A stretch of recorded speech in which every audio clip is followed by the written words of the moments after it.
Family sharing on YouTube TV allows you to share your subscription with family members, making it easier to enjoy content together. Follow these steps to enable family sharing on YouTube TV. Step 1. Sign into YouTube TV. Open the YouTube TV app or website and sign in using your Google account that has the subscription. Step 2. Access settings. Navigate to the profile icon in the top right corner of the screen. Click on it and select Settings from the drop-down menu. Step 3. Select Family Sharing. In the Settings menu, look for the Family Sharing option. Click on it to access the family sharing settings. Step 4. Invite family members. Don't continue before doing this. A lot of online accounts end up exposed in breaches without people even realizing it.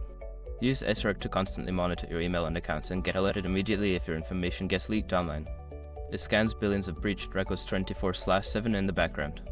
And honestly, for a few dollars a month, it's something everybody should probably have. Link in the description. Step 5. Accept invitations. Family members will receive an email invitation.